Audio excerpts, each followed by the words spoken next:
Bonjour à tous, bienvenue dans Politique et Économie, ravi de vous retrouver pour ce nouveau numéro, aujourd'hui en compagnie de Valérie Bugeaud. Bonjour madame. Bonjour Pierre, merci de me recevoir dans votre émission Politique Éco. Alors pour ceux qui ne connaîtraient pas encore Valérie Bugeaud, elle est docteure en droit, ancien avocat fiscaliste, reconvertie dans la géopolitique juridique et économique. Vous êtes l'auteur de plusieurs ouvrages, du Nouvel Esprit des lois et de la monnaie, ouvrage passionnant qu'on avait présenté sur TV Liberté, coécrit avec Jean Rémy, La nouvelle entreprise, Demain dès l'aube, le renouveau et les raisons cachées du désordre mondial, tomes 1 et 2. Je précise que Valérie Bugeaud est également à la tête du projet Révolu Droit qu'on peut retrouver sur son site valériebugeaud.fr. Avant de commencer cet entretien, Valérie Bugeaud voulait faire une incise. J'ai deux sites internet. En fait, j'ai mon site qui relaie mes positions de géopolitique et d'analyse de géopolitique. Et j'ai un site dédié à la réforme des institutions qui s'appelle révoludroit.fr et dans lequel je ne suis que initiatrice. Mais ce site appartient finalement à tous les Français, à toutes les personnes de bonne volonté qui sont motivées pour en savoir plus. Je laisse vos auditeurs aller parcourir ce site qui est très très riche et qui s'enrichit tous les jours de nouveaux apports par moi et par beaucoup d'autres gens.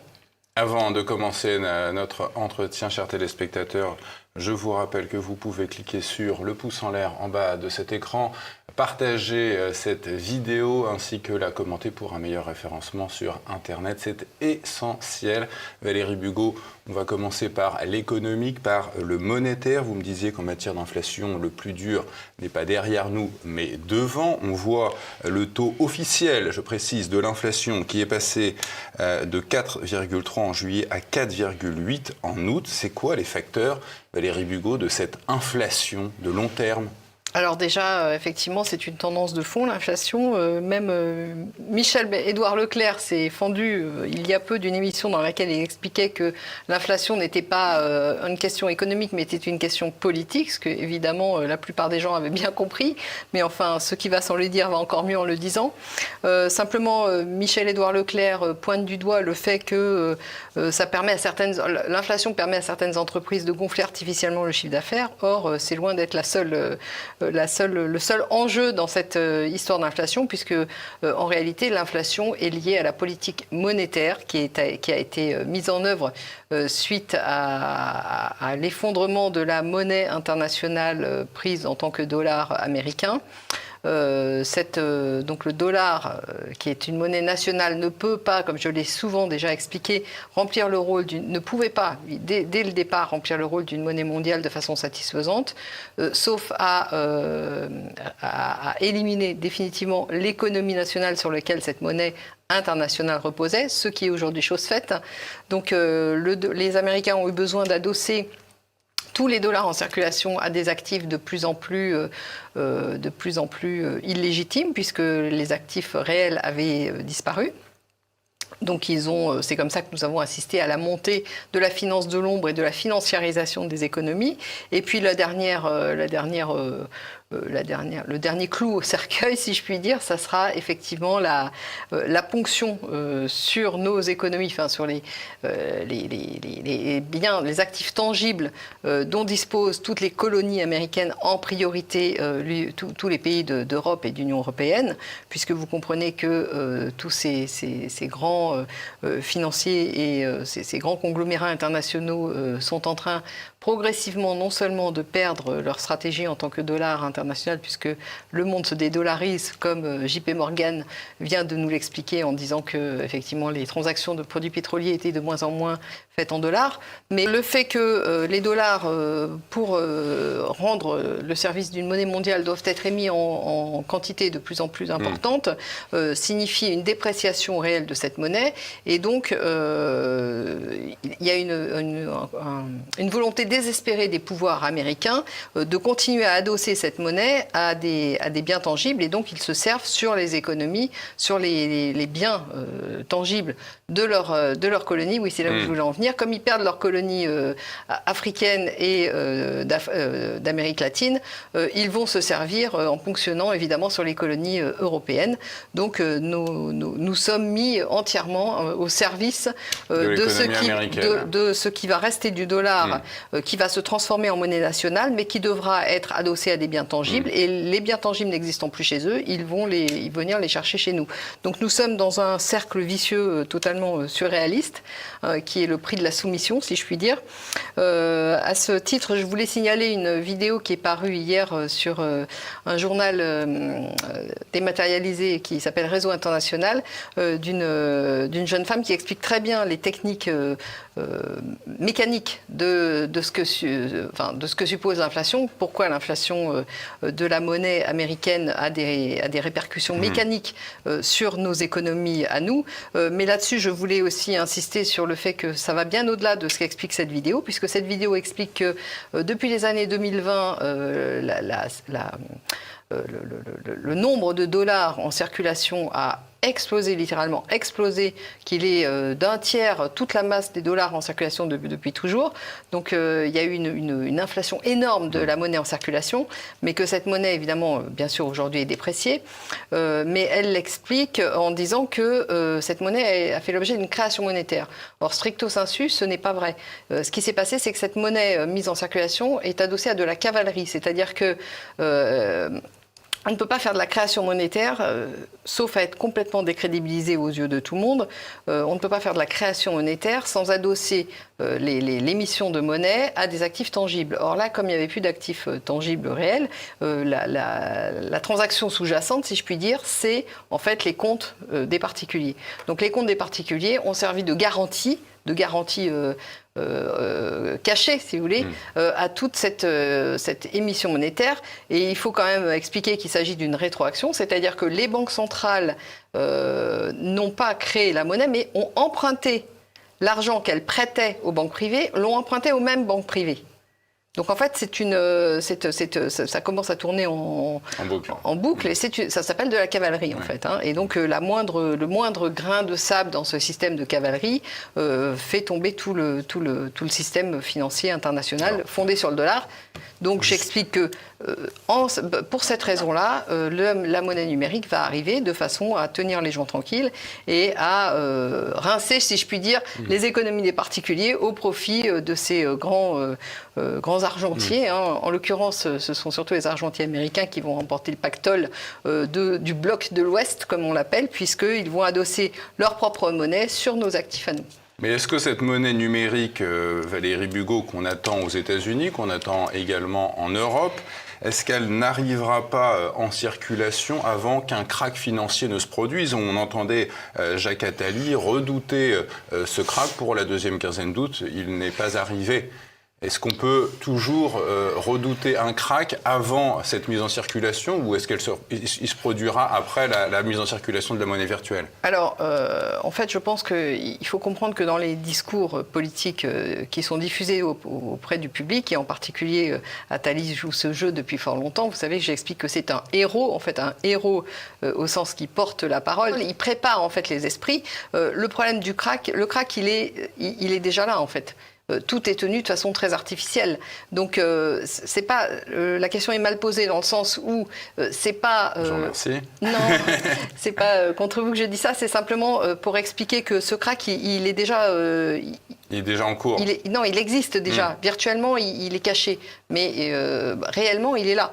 Donc en fait, c'est une course contre la montre entre le moment où ils ne pourront plus cacher le fait que le krach existe définitivement et que tout est fondé sur de l'enfumage collectif généralisé, sur de la de l'imposture financière et monétaire. Donc c'est un peu une course contre la montre. Je pense que la monnaie numérique ne sortira qu'au moment où elle sera effectivement prête, où les tenanciers, avec les banques centrales comme intermédiaires, seront en mesure effective de lancer cette grande opération. C'est quand même une opération énorme qui va être conjointe à tous les pays donc, du bloc de l'Ouest, hein, de l'Occident collectif, comme disent les Russes.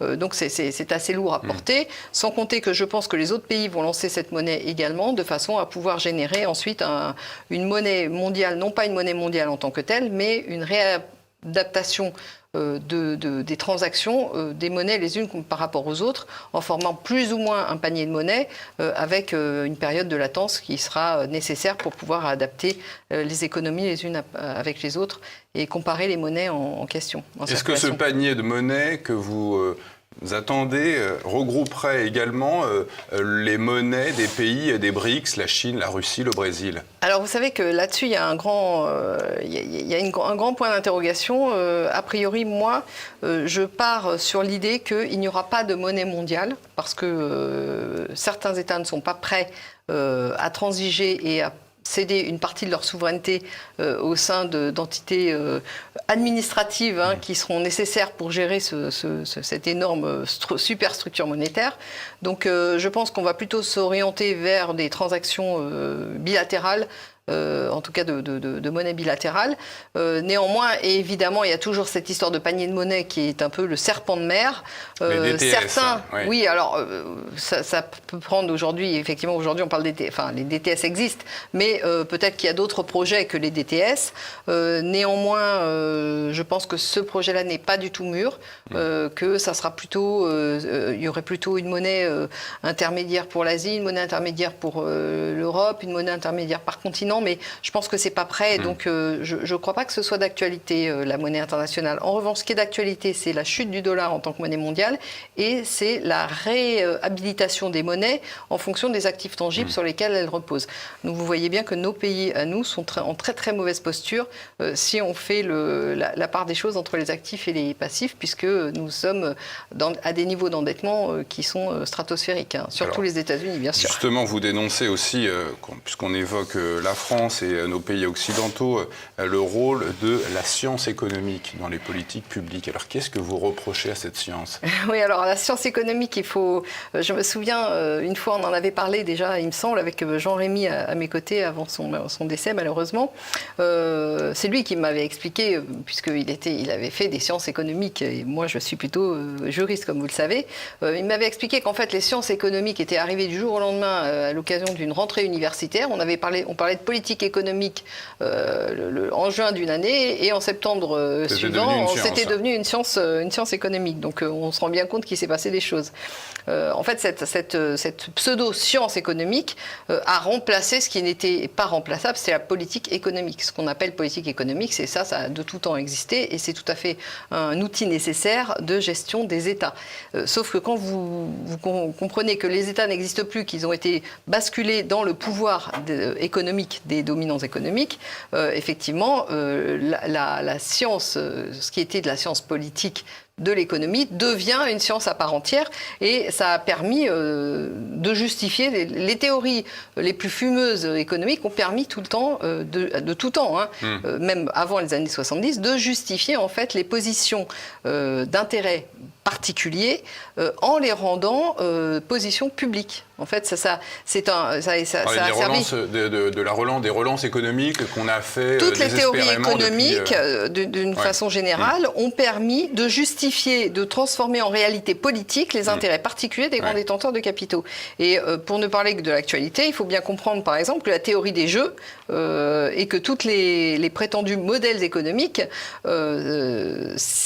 qui sont issus de la science économique, si on n'avait pas connu ça, on n'aurait jamais connu la financiarisation de l'économie, on n'aurait jamais connu toute cette finance spéculative de l'ombre, on en serait resté à des économies soit viables, soit non viables, mais en tout cas identifiées en tant qu'éléments partie prenante du fonctionnement d'un État et partie prenante fondée sur le réel. Or là, on est parti dans des délires métaphysiques, si je puis dire, en tout cas tout à fait hors sol, dans la financiarisation, ce qu'on appelait la financiarisation de l'économie, et qui est une escroquerie universelle dans des proportions tout à fait dantesques. Venons-en maintenant aux politiques. Après l'économie, Valérie Bugeaud, alors vous partez sur ce sujet d'un constat simple. L'État n'existe pas. Vous dites que c'est carrément une coquille vide. Pourtant, la France a toute la panoplie d'un vrai État. Elle a un président, un parlement, un gouvernement,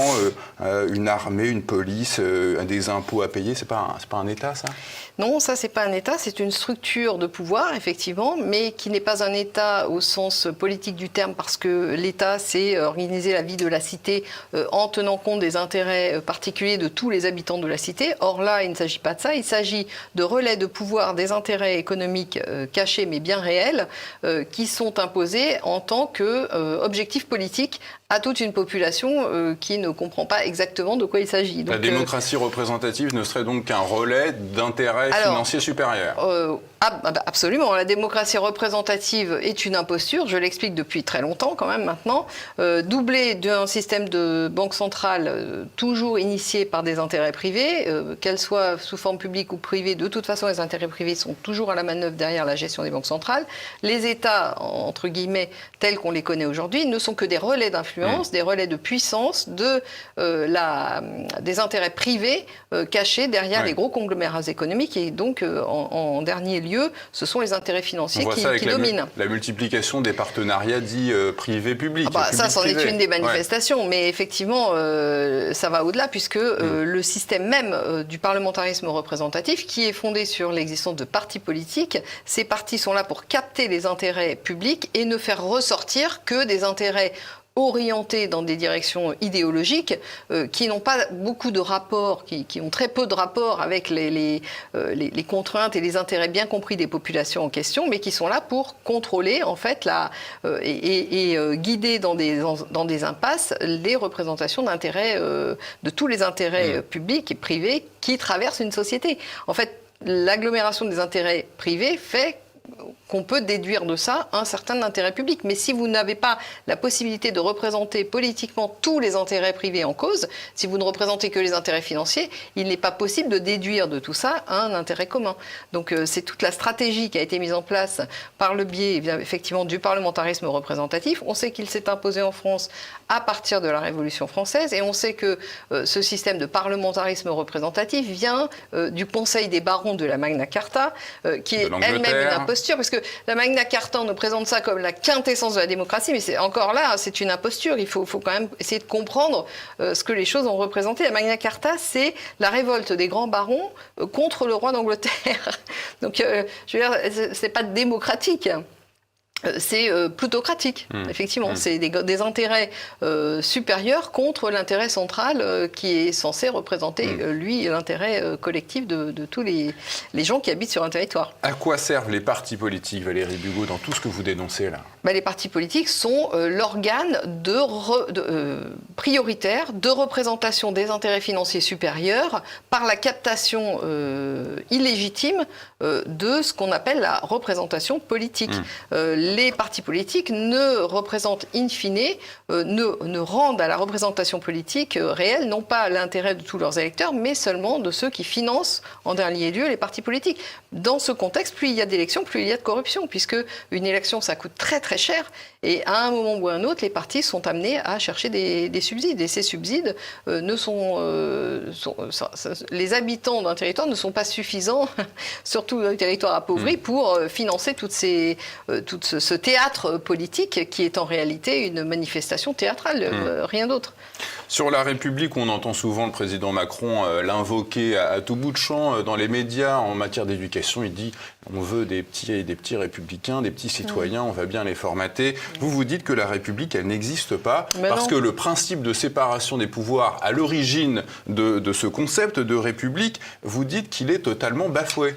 Absolument, mais ab initio, il n'a jamais existé. Nous ne sommes pas en République. On nous farcit le chou avec ces histoires de République, mais mais république, qu'est-ce que c'est? C'est res publica, donc c'est la chose publique. Or, comme je viens de vous le démontrer, tout le système interne de nos institutions, peu importe le nom qu'on leur donne, que ce soit monarchie, république, État central, État décentralisé, État fédéral, tout ce que vous voulez, quel que soit le nom, à partir du moment où vous avez un système de parlementarisme représentatif fondé sur des partis politiques associés avec une banque centrale indépendante, à ce moment-là, vous avez exactement la manifestation d'une plutocratie et non pas d'une démocratie. Et la plutocratie n'est pas compatible avec la res publica. Donc nous ne sommes pas en res publica, nous sommes dans un système politique plutocratique qui génère la privata lex. Donc les lois sont faites, j'extrapole un peu, mais ce qui signifie derrière que les lois sont faites, qui sont passées pour des intérêts publics, ne sont faites qu'au profit d'intérêts privés, bien compris de ceux qui tiennent des intérêts privés, bien compris de ceux qui tiennent en dernier lieu les capitaux et la monnaie. Donc il faut arrêter de parler de république alors que nos institutions ne représentent en aucune façon une république. En aucune façon. Et sur la séparation des pouvoirs, vous dites bien que le pouvoir législatif est totalement dans la main du pouvoir exécutif, tout comme l'autorité judiciaire. Je dis que le pouvoir législatif est dans la main des grands argentiers, donc de ceux qui financent les partis. Le pouvoir exécutif est une émanation du pouvoir législatif, parce que c'est bien les élus au Parlement qui votent pour le pouvoir exécutif et qui décident d'une certaine façon sans voter, mais qui représentent, qui sont choisis pour représenter les différents membres du gouvernement. Et que parmi les différents membres du gouvernement, vous avez bien l'autorité judiciaire, juridictionnelle plutôt, parce que vous avez deux branches, la juridiction, l'autorité juridictionnelle, c'est d'une part le droit privé, enfin le droit civil, et puis le droit administratif avec le droit pénal, encore une autre branche. Mais tout ça chapeauté par le ministère de la Justice, toute la magistrature, y compris, et là c'est un peu litigieux, il y a eu des évolutions dans le temps, mais y compris la justice administrative, chapeautée par le ministre de la Justice, qui est bien, jusqu'à preuve du contraire, membre du gouvernement. Donc vous ne pouvez pas à la fois être partie prenante de quelque chose et dire que vous êtes indépendant. C'est une aberration, puisque c'est vraiment une des parties du pouvoir exécutif, c'est le pouvoir, judiciaire. On comprend que avec ce que vous êtes en train de nous dessiner de ce pouvoir, c'est une imposture. Vous dites que la corruption est devenue complètement systématique dans toutes les politiques publiques mises en place, et vous allez jusqu'à dire que les cartels de la drogue sont à la tête du pouvoir en France. Alors ça, expliquez-nous. Oui, alors en fait, ce qu'il faut comprendre, c'est que effectivement, dans le contexte où il n'y a pas de contre-pouvoir dans nos institutions telles que je viens de les décrire, il se trouve que jusqu'à la chute de l'Union soviétique, il y avait un contre-pouvoir, mais qui était extérieur à nos institutions. C'est-à-dire que vous aviez des partis politiques qui étaient financés d'une part par le bloc de l'Est et d'autre part par le bloc de l'Ouest. Donc ça faisait de facto un certain équilibre de pouvoir, une certaine existence de contre-pouvoir, mais qui n'était pas due du tout à nos institutions, qui était due à des forces extérieures, et donc qui donnait l'illusion, qui pouvait rendre l'illusion que nous vivions en démocratie de ce fait-là. Avec l'effondrement de l'Union soviétique, vous comprenez bien que tous les pouvoirs ont été réunis dans les mains de ce qu'on a appelé le bloc de l'Ouest, et que dans ces conditions-là, les vices inhérents, le vice fondamental de nos institutions est devenu apparent, puisqu'il est devenu apparent qu'il n'y avait pas de contre-pouvoir, et que ces contre-pouvoirs n'étaient pas, en tout cas, ils n'étaient pas représentés par la façon dont l'État lui-même était organisé en raison de tout ce que nous avons dit avant. Il se trouve que dans ces conditions-là, effectivement, la corruption a pu s'en donner, disons... À cœur joie. Ce n'est pas qu'elle n'existait pas avant, bien entendu. Vous savez bien que la Troisième République est émaillée de problèmes de corruption. Toute l'histoire du XXe siècle et du XIXe siècle, nous avons des histoires de corruption systémiques et endémiques et permanentes. Je dirais que depuis que le parlementarisme représentatif a été institué, la corruption s'est institutionnalisée. Néanmoins, sans la contrebalance de ce contre-pouvoir qui donc a disparu avec la chute de l'Union soviétique, il se trouve que la corruption est devenue de plus en plus visible, puisque il est apparu qu'il n'y avait plus justement de contre-pouvoir. Donc c'est devenu, ça s'est emballé, la machine s'est emballée, si vous voulez. Et quand je dis que les cartels de la drogue sont au pouvoir, je n'invente rien. Il y a un article du Canard enchaîné du 27 février 2022 qui en parle justement, où il est question du fait que le trafic de drogue est organisé au plus haut sommet de l'État par les personnes en charge justement de le combattre. Mais vous avez des géopoliticiens, et en particulier un Canadien, Peter Scott Dale, qui a écrit des quantités de livres pour expliquer que c'était la CIA qui gérait les trafics de drogue et que l'argent de ces trafics revenait au financement des partis politiques, etc. Enfin il a expliqué tout un tas de choses qui fait que c'est parfaitement documenté. Je veux dire, c'est pas moi qui invente ça. Beaucoup de documents existent sur ce phénomène-là. Et d'autre part, je voulais signaler aussi au passage, faire un petit clin d'œil à Pascal Najadi, parce que lui, effectivement, son histoire est au cœur de toute ce dont nous parlons aujourd'hui, puisque son propre père, qui était banquier international, a été assassiné en pleine rue parce qu'il avait mis justement son nez, en tout cas, il avait mis à jour tout un trafic d'influence qui avait consisté à spolier des petits épargnants malaisiens au profit du financement des partis politiques de ce pays et surtout au profit du financement de la Maison Blanche, de Wall Street et de Hollywood. Donc si vous voulez, là on est vraiment au cœur nucléaire du mondialisme, de la globalisation, du totalitarisme financier qui s'est imposé suite à la disparition des contre-pouvoirs que nous avons évoqués tout à l'heure.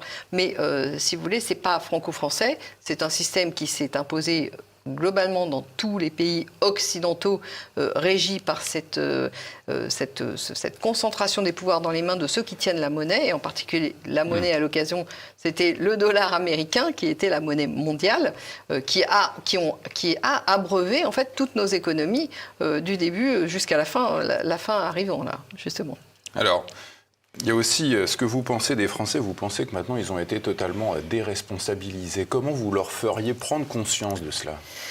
Écoutez, en fait, toutes nos institutions ont été faites pour mettre des intermédiaires entre l'intérêt des gens et leurs manifestations politiques. Donc vous avez les partis politiques dont on a parlé tout à l'heure, il y a aussi eu les syndicats, enfin tout un tas de corps intermédiaires qui ont été là pour dire nous prenons en charge vos soucis, nous occupons de tout, dormez tranquille et votez pour nous. Donc ça a induit le fait que au fur et à mesure du temps, les gens ont perdu en fait un accès au réel, c'est-à-dire qu'ils ont perdu la possibilité d'agir d'eux-mêmes sur leur propre vie. Les décisions ne sont pas prises par eux. Mais parce que l'État a pris toute la place. L'État, oui, enfin l'État qui n'en est pas un, puisqu'on l'a expliqué. L'organisation, quoi. Voilà, le relais d'influence économique que nous appelons État de façon abusive a pris le relais de tous les intérêts on a vu pendant le Covid. Voilà. Par exemple, là, ça a été vraiment une... On ne va pas revenir sur le sujet parce qu'il faudrait faire 3 émissions. Écoutez, on va faire une pause et on reviendra dans un deuxième temps pour évoquer le projet de Valérie Bugeaud qu'elle expose sur son site Révolu Droit. À tout de suite. On continue notre entretien avec notre invitée Valérie Bugeaud. Valérie, vous dites que la géopolitique est une histoire de rapports de force économiques, militaires, démographiques. Dans quelle situation se trouve la France aujourd'hui ? La France, typiquement, ce que nous venons de dire précédemment, c'est que la France n'existe plus. La France, ça s'écrit à l'apostrophe A, privatif, et France qui suit, quoi. Nous ne sommes pas dans un pays au sens politique du terme, nous sommes dans un simple relais d'influence de tiers étrangers, enfin d'intérêts apatrides, dans un immense marché d'escrocs, si je puis m'exprimer ainsi, puisqu'on a vu que toute la finance internationale était fondée sur des escroqueries et des escroqueries en escalier, donc qui n'ont pas de limite. Donc bon, la France n'existe plus en tant qu'intérêt politique particulier, n'est plus représenté aujourd'hui. Ça, il faut le dire clairement. Maintenant, votre question, c'était... C'était le rapport de force géopolitique de la France. Alors, il faut comprendre une chose, et ça, c'est ce que souvent les géopoliticiens, malheureusement, ne comprennent pas, c'est que le rapport de force militaire, le rapport de force économique, tout ça est sous-tendu par le rapport de force monétaire. Et de ce fait-là, nous sommes aujourd'hui entrés dans une phase de transition qui va être douloureuse pour nos non-pays, puisque j'explique que nous ne sommes pas dans des pays au sens politique, parce que, en réalité, nous allons être spoliés, paupérisés et tout à fait martyrisés. Nous allons être martyrisés parce que, en fait, les gens qui tiennent la monnaie ont des besoins énormes de récupérer nos actifs. C'est leur propre existence qui est en jeu. Donc, ils ne vont pas transiger sur tout ce qu'ils vont nous faire subir. Ils vont mettre le paquet pour que nous soyons consentants à être spoliés. Et ça passe par des périodes de grands troubles politiques, de grands troubles sociaux, de grands troubles sanitaires, comme on a compris, puisque maintenant les questions sanitaires sont devenues des questions prioritaires au centre de la scène qui permettent d'imposer tout un tas de restrictions aux libertés publiques. Donc ça a été la voie d'accès, si vous voulez, pour faire passer tout ce qui arrive maintenant. Voilà. Je ne sais pas si je peux en dire plus. On a vu les BRICS se réunir récemment. Donc c'est le regroupement de ces pays, le Brésil, la Chine, la Russie, l'Inde et l'Afrique du Sud. On entend souvent les médias classer la Chine parmi les grands méchants loups de la planète. Est-ce à juste titre ? Alors, la Chine, c'est un sujet à part entière qui mériterait certainement une émission en soi. Donc, je ne peux faire que des raccourcis. En gros, vous savez que la Chine a été abattue, enfin l'impérialisme chinois a été abattu par l'impérialisme anglo-saxon montant au moment, en particulier par le moment des guerres de l'opium. Malheureusement, la France, qui n'était déjà plus un pays politique, mais déjà soumis au diktat économique, a participé à ces guerres de l'opium. Donc nous sommes désignés comme des ennemis héréditaires, si je puis dire, de l'impérialisme chinois de très longue date. Il faut bien comprendre que les choses ne sont pas si simples, c'est-à-dire que les impérialismes financiers occidentaux ont eu l'idée de se développer toujours plus et donc d'intégrer l'Empire chinois, enfin les restes de l'Empire chinois, ont intégré la zone d'influence chinoise dans ces projets de gouvernement mondial. Donc pour ça, ils ont mis le paquet, ils ont développé, ils ont pactisé avec les politiques chinois, les hommes politiques chinois en place, pour développer leur économie, faire en sorte d'appauvrir les pays d'Occident et de rétablir une circulation économique au profit de ces pays-là, en faisant ami-ami. Mais il se trouve que ces gens-là ont mal apprécié leurs partenaires, parce que les Chinois sont la Chine, c'est pas un pays, c'est un empire, et c'est un empire millénaire. Donc ils ont toute une culture derrière eux. C'est eux qui ont inventé l'art de la guerre, c'est eux qui sont à l'origine de beaucoup d'inventions que nous utilisons aujourd'hui. Donc ils n'ont jamais oublié leur histoire. Et de fait, leur façon de penser n'est pas la même que la façon que nous avons d'appréhender le réel. Donc pour toutes ces raisons-là, les Chinois ont joué le jeu de la transaction, qui était de facto en leur profit. Le jeu de l'OMC, quoi. Le jeu de l'OMC. Ils ont battu les Américains sur leur propre terrain. Exactement, ils ont battu les Américains sur leur propre terrain, ont profité de ça pour récupérer des forces intérieures et extérieures, et pour un jour pouvoir rétablir leur ordre. Vous savez que la Chine, les Chinois, en fait, sont des commerçants dans l'âme. Ils ont toujours se sont développés sur le commerce. Effectivement, ils sont impérialistes et ils ont toujours eu très peu d'égards vis-à-vis de leur population, parce que qu'est-ce qui fait que nos pays ont eu plus d'égards à un moment vis-à-vis de leur population? C'est par le fait du christianisme. Le christianisme n'a pas imprégné la culture chinoise comme elle a imprégné la culture européenne. Il n'y a pas de charité chrétienne en Chine. Donc les Chinois ne vont qu'à l'utilitaire, et quand il faut faire passer des mesures, aussi drastiques soient-elles, ils n'ont jamais eu aucune hésitation à martyriser leur population. Et ça, c'est un fait qui a beaucoup impressionné justement les globalistes de chez nous, les partisans de l'hégémonie financière, et qui ont été émerveillés devant ce diktat possible en Chine, et qui ont donc mis en avant ce prétendu modèle chinois. Mais il faut comprendre que ce modèle chinois n'est pas un modèle. Eux, c'est leur façon historique de se développer, qui est le contre-modèle exact de ce que nous avons vécu chez nous. Mais eux ne le vivent pas chez eux de la façon dont nous le vivons chez nous. Nous le vivons comme une attaque en règle contre notre culture historique. Alors que eux, c'est leur modèle de toujours. Ils ne sont pas épouvantés par ça, si vous voulez. Et quand ils le mettent en œuvre, c'est pour faire passer des choses qui continuent à mettre en avant le modèle chinois, c'est-à-dire au sens historique et culturel du terme. Et au sens de la façon de concevoir le monde et concevoir les échanges, etc. Donc il y a beaucoup mais d'incompréhension, quand on parle de la Chine, de ce fait, du fait que nous ne comprenons pas la façon dont que les Chinois ont de réagir, nous ne connaissons pas leur histoire millénaire. Et donc, nous ne faisons que relayer bien souvent des imprécations qui viennent justement des intérêts financiers supérieurs bien de chez nous. Donc, je fais cet aparté pour essayer d'expliquer que dire que la Chine se dresse en contre-pouvoir aujourd'hui effectif du pouvoir financier global qui s'est déployé sous le dollar américain monnaie mondiale, c'est effectif.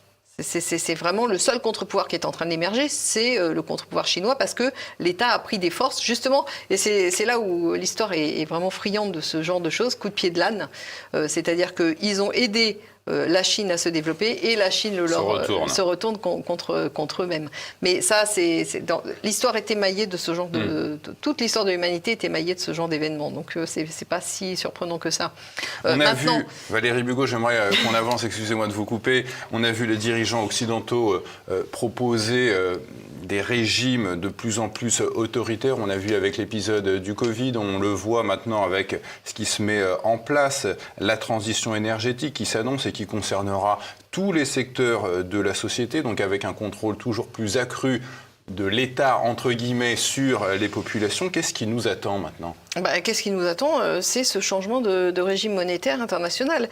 Ce qu'il faut bien comprendre, c'est que la Chine se dresse comme un contre-pouvoir à cette hégémonie monétaire financière occidentale, mais néanmoins, et c'est là où il y a aussi une nouvelle incompréhension, et en particulier de tous les géopoliticiens, c'est que la Chine, la Russie, tous les États du monde se coordonnent aujourd'hui pour mettre un terme au dollar en tant que monnaie mondiale. Et ça, il faut le comprendre. Et ils ne le font pas par idéologie, ils le font pour la simple raison du fait que le dollar n'est pas apte à remplir son rôle de monnaie mondiale de façon satisfaisante. Ça ne permet pas aux échanges internationaux de se développer de façon satisfaisante et équilibrée. Donc ça, parce qu'il ne peut pas tout simplement pas y avoir assez de dollars en circulation pour remplir ce rôle de monnaie mondiale.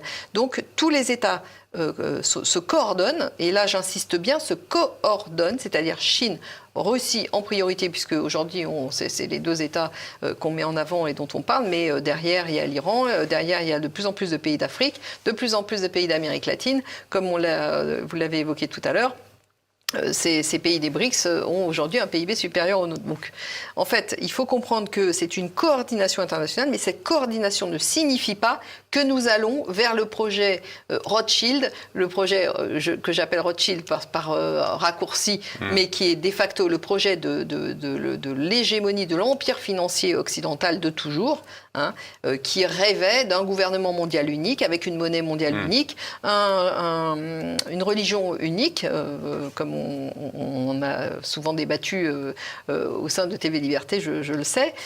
Donc ce projet-là a capoté. Maintenant, pour eux, il reste à sauver les meubles. À sauver les meubles, ça veut dire continuer à transiger et à pactiser avec la force dominante qui s'élève, c'est-à-dire la force chinoise, alliée au savoir-faire militaire russe, alliée aux ressources d'autres pays, et on a vu notamment l'Arabie Saoudite qui a pris aujourd'hui la tangente par rapport aux intérêts américains stricto sensu, puisque elle s'est décorrélée en fait des États-Unis, qui est vraiment un signe très flagrant du fait que effectivement les transactions énergétiques et en particulier pétrolières se dédollarisent.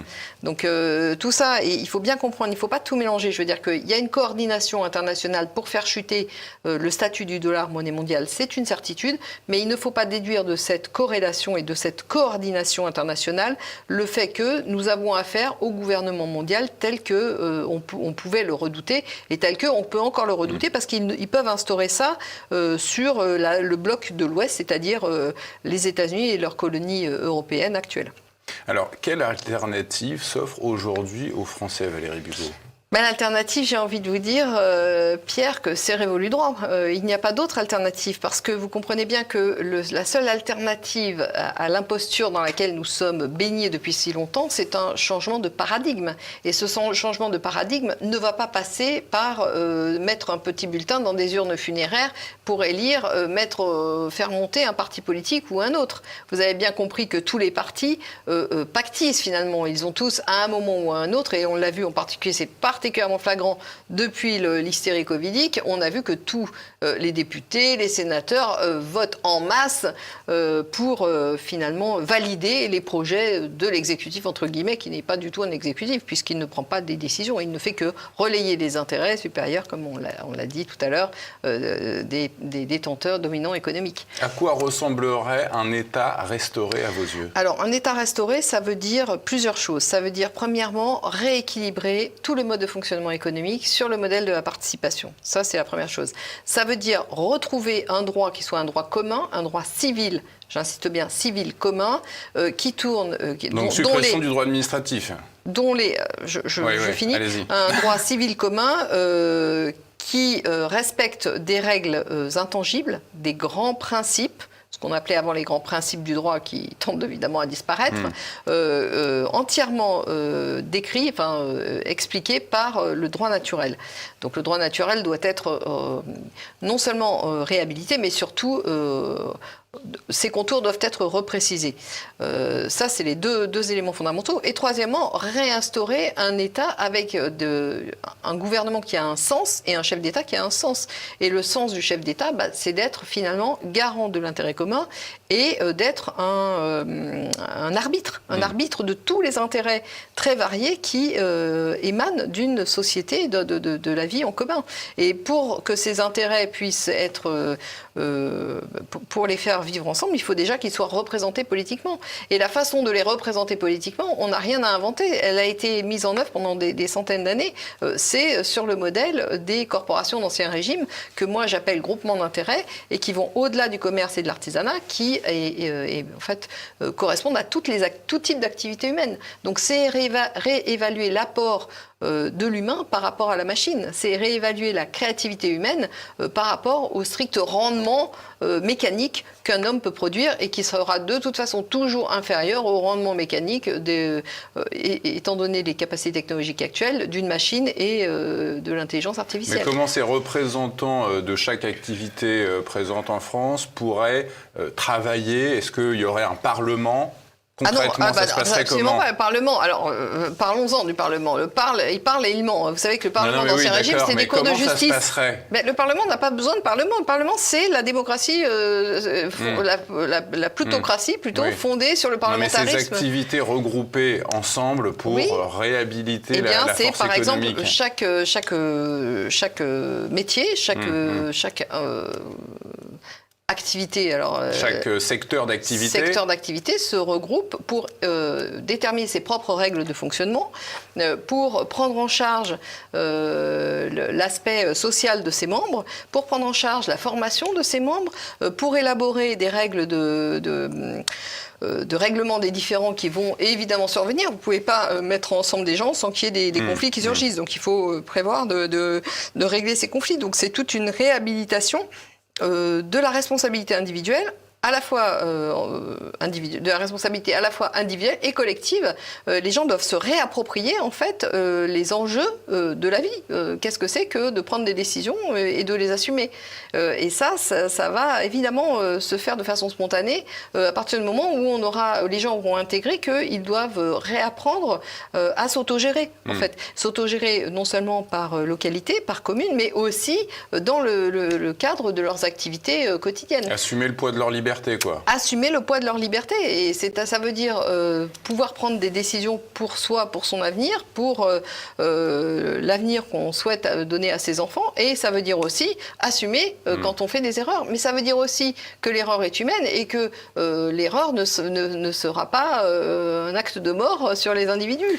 On leur laisse des chances de faire des erreurs, mais il ne faudra pas faire non plus que des erreurs toute sa vie. Voilà, c'est Cet effondrement de notre régime juridique, Valérie Bugeaud, comment vous l'envisagez? Est-ce que ça serait un grand soir, par exemple, comme à Berlin en 89, avec une chute du mur? Est-ce que ça serait quelque chose qui se ferait en une journée ou quoi? Non, absolument pas, puisque là, c'est vraiment un changement de paradigme. Ça ne peut pas se mettre en place du jour au lendemain. Il faut qu'il y ait un véritable changement de mentalité. Mais ce changement de mentalité, de toute façon, va arriver parce que, avec l'arrivée de l'euro numérique et la paupérisation énorme que nous allons vivre dans les prochains mois, les prochaines années, je pense que les gens vont réapprendre à appréhender le réel. Parce que là, nous vivons vraiment dans du hors-sol. C'est-à-dire qu'on nous fait croire des choses, on écoute des oracles de Delphes, si je puis dire, tous les jours en écoutant les informations qui sont en réalité de la désinformation, de la propagande. Donc je pense que le réel va nous rattraper. Donc ça va de toute façon permettre une évolution des mentalités et à partir de là, quand il y aura un très grand désarroi, tout projet alternatif viable, et en particulier, je m'excuse, mais ce projet alternatif viable, pour l'instant je n'en vois pas d'autre que Révolu Droit, pourra se mettre en marche et il se mettra de façon relativement lente, mais finalement inéluctable. Parce qu'il y aura une énorme demande de quelque chose.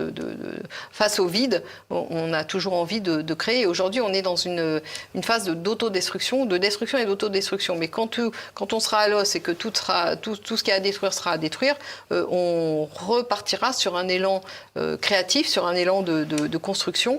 Et à ce moment-là, toutes les bonnes volontés vont émerger et les choses se mettront en place relativement facilement. Pour précipiter l'effondrement de ce système juridique, les Français nous demandent souvent qu'est-ce qu'on doit faire concrètement pour passer à autre chose, pour les mettre à bas. Est-ce qu'il faut arrêter de payer ses impôts? Est-ce qu'il faut arrêter de voter? Est-ce qu'il y a des choses concrètes à faire? Bon, arrêter de payer ses impôts, certainement pas. Aujourd'hui, vous avez un État qui est un État effectivement aux mains du pouvoir économique, mais qu'on appelle d'ailleurs gouvernance et non pas gouvernement. Vous savez, quand le terme gouvernance a commencé à remplacer le terme de gouvernement, c'est toute une idéologie derrière qui s'est mise en place. Donc ça, c'est pas anodin. L'utilisation de la terminologie n'est pas anodine. Néanmoins, non, on ne va pas arrêter de payer ses impôts parce que si vous arrêtez de payer vos impôts, vous allez avoir tout le système de l'État qui va vous rattraper. Donc ce n'est absolument pas ce que je préconise.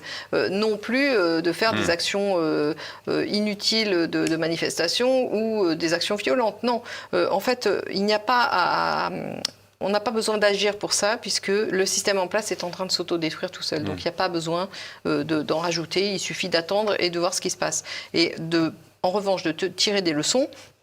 Pourquoi ça a capoté? Essayer de comprendre. Donc déjà, la première chose, c'est de s'informer réellement, comprendre les enjeux en termes de rapport de force, comprendre les enjeux en termes de politique réelle, comprendre les enjeux en termes de monétaire et en termes économiques et en termes juridiques, puisque vous parlez de l'effondrement juridique, il est déjà acquis. Le Code civil a été totalement bafoué, puisque nous sommes passés d'un système de droit civil commun à un système, grosso modo, de l'amirauté britannique, via justement l'imposition de ce qu'on a appelé le principe de la propriété économique, qui est en fait tout le fondement des règles de l'amirauté, donc qui vient de la Compagnie des Indes britanniques. C'est tout ce système économique qui est en train de s'effondrer. Donc il n'y a rien à faire. Je veux dire, on assiste à la fois impuissant et plein d'espoir finalement, impuissant à la destruction actuelle, plein d'espoir pour un renouveau, c'est tout ce qu'il y a à faire. Je dirais que la chose à faire, c'est de s'intéresser à ce qui pourrait nous permettre de rebondir. Et là, j'invite vos téléspectateurs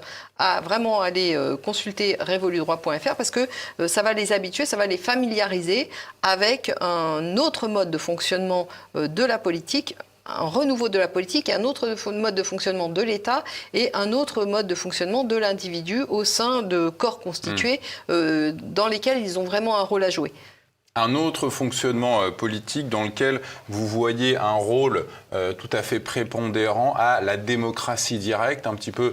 Est-ce que c'est un petit peu comme ce qu'on voit en Suisse, le système de la démocratie directe suisse ou pas? Alors, la démocratie directe, j'ai écrit un article dessus que j'invite vos téléspectateurs à aller lire parce que la démocratie directe a certainement des avantages, mais elle a aussi des limites. Dans le cadre que nous connaissons aujourd'hui, la démocratie directe est juste une imposture, puisque nous ne maîtrisons pas les questions qui sont posées. D'ailleurs, les référendums sont de moins en moins souvent proposés. Mais 18 ans qu'on n'en a pas eu. Mais voilà, exactement. De toute façon, le dernier qu'on a eu a été bafoué parce qu'ils nous sont passés devant par la... Justement, par la démocratie représentative, n'est-ce pas? Donc, les représentants du peuple contre le peuple, c'est quand même tout un programme. En soi, je veux dire, quand on en est là, on devrait comprendre ce qui se passe. Donc, la démocratie directe, oui, mais c'est pareil. La démocratie directe en Suisse a ses limites, puisqu'il s'agit de questions souvent secondaires ou superfétatoires, mais sur les grands principes, la Suisse suit exactement le mouvement que nous connaissons chez nous, de subordination aux intérêts financiers supérieurs, qui ne sont pas des intérêts suisses stricto sensu. Vous savez que les avoirs de la Banque centrale suisse sont en réalité contrôlés par la Banque centrale, par la Banque allemande, via une plateforme de contrôle d'échange qui est située en Allemagne et qui est sous le contrôle de la BUBA. Donc tout ça, il faut oublier en fait. Il faut oublier tout ce qu'on vous a appris. Rien ne fonctionne. Désapprendre et réapprendre. Voilà, rien ne fonctionne réellement comme ce dont on nous bassine tous les jours et que ce dont les économistes sont là systématiquement devant le devant de la scène pour nous mettre en œuvre et pour nous mettre en scène, en théâtre. Donc non, les économistes sont là pour relayer finalement des intérêts. Certains le font consciemment, d'autres non. Mais quoi qu'il en soit, ils sont toujours là pour mettre en avant les intérêts économiques qui ne sont pas des intérêts politiques. Donc il faut oublier, le monde ne fonctionne pas comme ça, les rapports de force sont beaucoup plus violents, beaucoup plus subtils que ce qu'on veut bien nous montrer au JT de TF1 ou FR3 ou Antenne 2, et ou LCI ou tout. Voilà, BFM TV, n'en parlons même pas, enfin bon bref. Si vous voulez, il faut désapprendre, il faut se désendoctriner pour reprendre prise sur le réel et comprendre en profondeur où sont les rapports de force. Et nous allons être aujourd'hui au pied du mur, dans la mesure où effectivement ceux qui sont les dominants économiques vont vraiment nous maltraiter, nous spolier, nous paupériser. Ça a déjà commencé. On a évoqué déjà beaucoup de choses avec vous, Valérie Bugeaud, sur le plan temporel. J'aimerais qu'on termine sur le plan spirituel. Vous dites que si la France renonce au christianisme, elle peut dire adieu à sa place dans le jeu des nations. Expliquez-nous ça. C'est très clair. La France s'est développée sur le christianisme, comme tous les pays d'Europe, qu'on le veuille ou non, avec pour les divergences. Pour le catholicisme même. Alors, pour la France, c'est le catholicisme. Pour l'Italie, le catholicisme. Pour les pays du Nord, c'est plutôt le protestantisme. Pour les pays de l'Est, certains, c'est plutôt l'orthodoxie. Mais vous savez qu'il y a des variantes entre le christianisme d'Orient et d'Occident, enfin le catholicisme et le christianisme d'Orient. Donc, en réalité, ce qu'il faut retenir de tout ça, c'est pas les divisions, c'est le socle commun. Le socle commun, ce sont les valeurs chrétiennes. Les valeurs chrétiennes, c'est très simple. C'est ne fais pas à autrui ce que tu ne veux pas qu'autrui te fasse. Donc c'est en fait des règles élémentaires qui permettent de vivre ensemble en respectant l'autre. Mais avant de respecter l'autre, il faut se respecter soi-même. Et on ne peut se respecter soi-même que si on respecte l'autre. Donc c'est des rétroactions en permanence qui permettent en réalité au groupe de se développer. Et c'est là-dessus que l'Occident, la civilisation européenne s'est développée. Et voilà, si le moyen technique qui a été utilisé, c'est le contre-pouvoir entre, d'une part, l'autorité spirituelle, d'autre part, l'autorité temporelle. Aujourd'hui, l'autorité spirituelle a été totalement dévitalisée, tout comme j'ai envie de dire les croyants, hein, parce qu'aujourd'hui, je veux dire, Vatican II a vidé les églises. Vatican II a vidé les églises, mais tous ceux qui se prétendent chrétiens ou catholiques, bien souvent ont des idées ultra-individualistes, ne sont pas du tout dans le respect des principes fondamentaux qui ont été délivrés par le Christ. Qui ont été délivrés par le Christ. Et donc on peut dire que l'Église est à l'image de ses fidèles. Quelque part, il y a une corrélation entre le dévoiement des intérêts des fidèles et le dévoiement de l'Église. Donc l'éclipse de l'Église, ce n'est pas seulement l'éclipse de la hiérarchie catholique, c'est aussi l'éclipse des fidèles. Et je dirais que tant que nous n'avons pas repris conscience en fait que l'individu ne peut pas se développer hors du groupe, donc il faut, pour se développer de façon sereine, il faut permettre un développement individuel, mais aussi permettre un intérêt de groupe, permettre un intérêt commun d'exister. Tant que nous n'aurons pas repris une conscience pleine et entière de ce processus-là, il n'y a pas d'issue possible et la France ne pourra pas s'écrire à nouveau avec un F majuscule. Il y aura toujours ce petit A privatif devant. Donc je dirais que oui, les principes chrétiens sont fondateurs de toute la civilisation européenne. Et en particulier dans la civilisation européenne, la France a toujours joué un rôle central et je dirais un rôle de tête de file qu'elle reprendra, j'en suis certaine, mais il faudra épurer tous les scories historiques qui se sont développés dessus et qui ont permis de faire croire nous avons oublié ça. Mais si vous réfléchissez bien, y compris les gens qui se disent athées, tous les Français, en réalité, ont dans l'inconscient collectif ces principes fondamentaux du christianisme. Oui, qu'ils le veuillent ou non. Qu'ils le veuillent ou non, ils ne les ont jamais oubliés, ce qui n'est pas le cas en Chine. Mais n'oubliez pas qu'avec toutes les diasporas, etc., cet inconscient collectif qui est extrêmement puissant irradie aussi sur toutes ces civilisations qui n'en avaient cure jusqu'à présent. Donc ça, c'est une aparté. Je ne veux pas dire que nous avons finalement...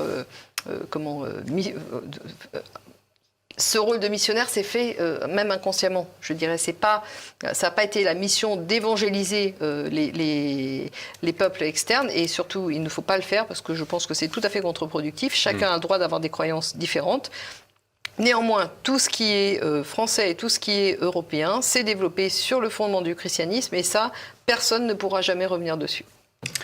C'est la fin de cet entretien. Merci de nous avoir suivis. Je vous rappelle que vous pouvez retrouver les ouvrages de Valérie Bugeaud sur la boutique officielle de TV Liberté. N'hésitez pas à vous rendre sur son site Révolu Droit. Merci Valérie Bugeaud d'avoir été avec nous. Quant à nous, on se retrouve la semaine prochaine. Au revoir.